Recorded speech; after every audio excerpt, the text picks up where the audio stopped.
We're going to go to Washington, D.C. now, where there's a press conference on this shooting. And that, unfortunately, is becoming a reality more and more for the members of law enforcement.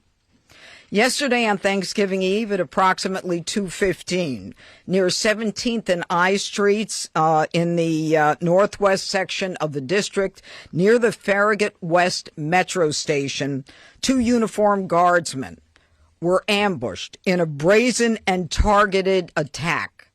A lone gunman opened fire without provocation, ambush style, armed with a .357 Smith & Wesson revolver. One guardsman is struck, goes down, and then the shooter leans over and strikes the guardsman again. Another guardsman is struck several times. Fellow guardsmen who were there responded immediately, engaging the suspect, neutralizing the threat, and subduing him at the scene. He was transported to a local hospital where he remains, as we speak, under heavy guard. Thanks to the swift and coordinated response of the National Guard and the Metropolitan Police Department, no additional victims were harmed, and the scene was secured within minutes. The suspect, he has been identified as Rahmanullah Lakanwal, a 29-year-old Afghan who entered the United States under Biden's Operation Allies Welcome, a program following the disastrous withdrawal from Afghanistan.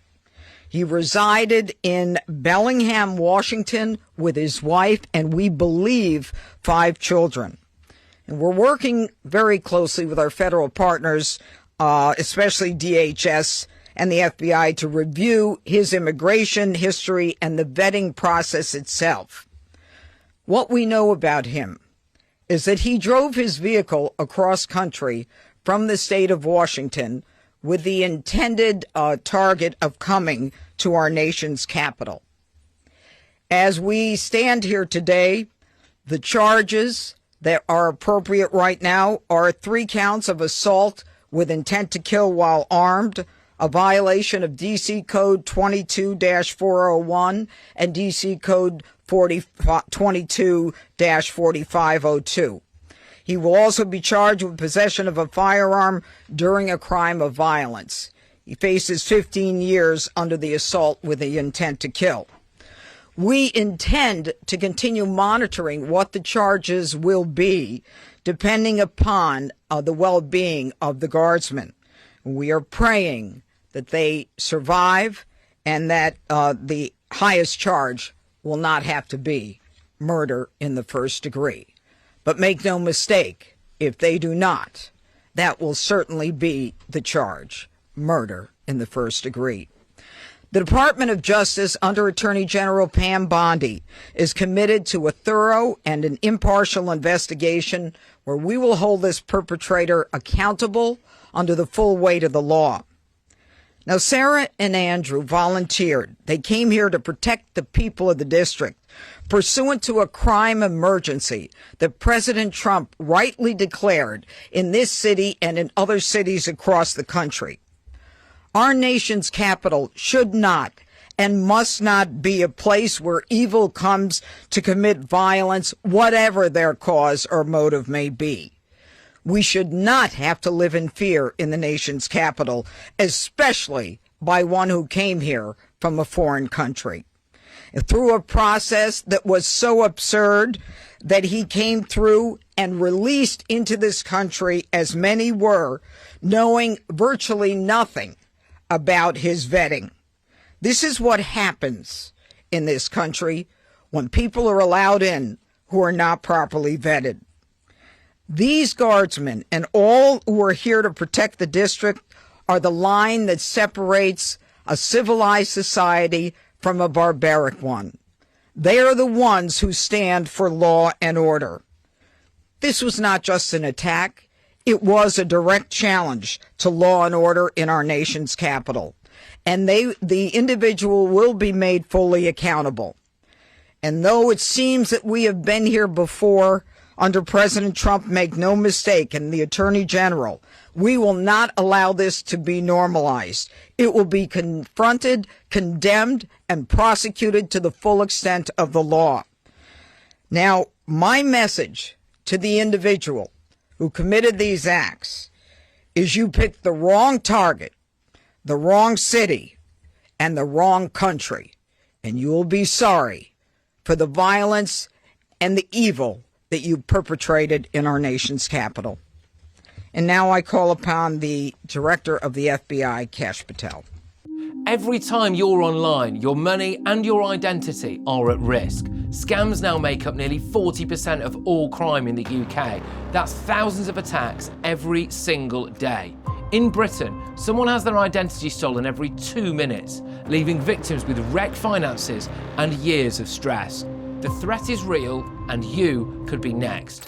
ExpressVPN is your shield against criminals. It locks down your devices, hiding your personal information and financial details from hackers, scammers, and anyone else looking to exploit you. So whether you're checking your bank, shopping, or just browsing, ExpressVPN makes you invisible to prying eyes trying to steal your money and your identity. ExpressVPN shields your data with military-grade AES 256 encryption. That's the same standard trusted by the US government to guard classified information. This is the highest level of online security you can get. So don't wait for disaster. Secure up to 14 devices at once and get powerful password protection. Real support is available 24/7 because cybercrime never sleeps. Save up to 73% on annual plans today. Every moment you hesitate is another moment you're exposed. Protect your money and protect your identity. Get ExpressVPN right now. Thanks, Judge. I'll begin my remarks and end my remarks the same way, with prayer for our fallen soldiers, prayer for our law enforcement community, prayer for our National Guardsmen and women, prayer for our brave prosecutors at the Department of Justice and the offices of the D.C. United States Attorney. We must come together as a nation, especially on this Thanksgiving Day, and remember the sacrifices that so many are making around the world and around this country to secure our freedoms under President Trump's brilliant leadership and administration. I'll provide an update on the case as follows. It is an ongoing investigation of terrorism. Make no mistake about it. The FBI is leading out on this federal assault on a federal law enforcement officer investigation on many fronts. We immediately, with our law enforcement partners in the Metropolitan Police Department and the interagency, secured the scene, seized the weapon, sent in our evidence response team immediately to collect evidence, and started doing block-by-block canvasses. We are looking for and interviewing witnesses. The firearm and other materials have been sent to our Quantico laboratory already yesterday for immediate analysis. That work is ongoing. Partnering with the D.C. United States Attorney's Office, we have also executed multiple search warrants around the country, to include the subject's last known residence, which is in the state of Washington. The search warrant was executed on that house last night or early this morning, and it is an ongoing process. All the individuals found in the house have been interviewed, and some interviews remain ongoing. We will not stop until we interview anyone and everyone associated with the subject, the house, and every piece of his life. There's also subject interviews relations conducted in San Diego, pursuant to our ongoing investigation. So, as the judge noted, this is a coast-to-coast investigation being led right here in Washington, D.C. And this subject definitely did pick the wrong country. And we will rise together as a nation to show the world what we do here. And we are thankful that we have the Attorney General's brave leadership and President Trump's brave leadership and priorities to safeguard our communities. I also spoke to Director of the CIA, John Ratcliffe, last night, and Secretary of War, Pete Hegseth. There is confirmation now that the subject had a relationship in Afghanistan with partner forces. We are fully investigating that aspect of his background as well, to include any known associates that are either overseas or here in the United States of America. That is what a broad-based international terrorism investigation looks like. We will provide continuous details to the American public while at the same time not jeopardizing the ongoing prosecution to ultimately hold this perpetrator accountable in our courts of law.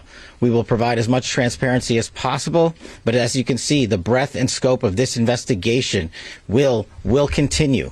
We will continue to hit the streets and hit every town and every house and talk to every witness. The men and women of the FBI and the Metropolitan Police Department and the interagency, to include the Department of Homeland Security, DEA, and ATF, are working tirelessly on this Thanksgiving Day. And I know just by talking to the leaders behind me that instead of going on and being with their families, everyone rogered up and showed up to work today. And none of them want to go home. That's the resolve that we have together as a team to bring to you justice for this heinous act of terrorism here in our nation's capital. And as the judge said, we will ensure that our law enforcement partners are out there in full force to make sure the world can enjoy our nation's capital. We will not let this heinous act of violence prevent people from visiting our beautiful nation's capital. And we will also continue to highlight any evidence that we can publicly. And as the judge said, this individual is in this country for one reason and one reason alone, because of the disastrous withdrawal from the Biden administration and the failure to vet in any way, shape, or form this individual and countless others. And this administration has taken the rightful step to stop any further allowance of people with this similar background into the country, and we're thankful for that. And as I said, this investigation remains ongoing, and I think I'll turn it over to General Blanchard of the National Guard now. Thank you. Well, we've been listening to Washington, D.C. Kash Patel, the director of the FBI, speaking there. Mark White, our Home and Security editor, is in the studio with us here in London. Mark, what do we now know? Well, we now have the names of those two guardsmen that were shot and critically injured. They've undergone surgery. They are still alive at this hour, but in a very, very serious condition. They are 20-year-old Sarah Beckstorm and 24-year-old Andrew Wolf. The suspect, 29-year-old Rahmanullah Lakanwal, an Afghan national who, according to Judge Jeanine Pirro, the district attorney for the District of Columbia, said that he had come to the US under the previous president, Joe Biden's policies to take people from Afghanistan who had worked with either directly or indirectly with US or coalition forces in Afghanistan. You heard there the FBI director also confirming that this man had links with partner forces in Afghanistan. Quite which country he was talking about, we don't know, but he was brought to the UK. He lived in the state of Washington on the West Coast before travelling to Washington, D.C., travelled across land specifically to carry out this attack. He is married, we're told, with 5 children living in the state of Washington. In terms of the motivation, we don't have that as yet. He was, brought down, arrested, disarmed by other members of the National Guard and police officers at the scene. He was injured himself. He is under police guard in hospital at this hour. I'm not sure, judging from what we've heard from law enforcement there, whether they've actually had any meaningful dialogue with this individual at this stage. But someone who is clearly now being questioned, facing a very lengthy prison term, depending on the outcome for those 2 guardsmen, because at the moment they are very gravely ill. And the hope is that they will recover. If they don't, then the charges this Afghan national will be facing will be even more severe. You heard there from the director of the FBI that this was an international counter-terrorism investigation. I don't think they've said yet that they believe the motivation was terrorism. You draw your own conclusions, but clearly what they do believe is that these guardsmen were singled out by this individual. He was armed with a handgun, a revolver, a .357 Smith & Wesson, which was recovered at the scene. And he ambushed these 2 guardsmen just near a rail station within the US Capitol. He shot one who, according to Judge Jeanine Pirro, fell over, was on the ground. He leaned over that guardsman and discharged his weapon again. He then also shot the second guardsman some 4 or 5 times. So quite appalling. And by the sound of it, he drove across coast to coast. They said coast to coast inquiry drove all the way from Washington State specifically to Washington, to carry DC. out this attack. Yeah. Wow. Absolutely appalling. Well, Mark And of White. course, a symbolic date in terms of the eve of Thanksgiving Day as well, when America is, winding down for this most important of holidays. Well, Mark White, thank you very much for bringing us all of that. Of course, the story still develops. Yeah, OK.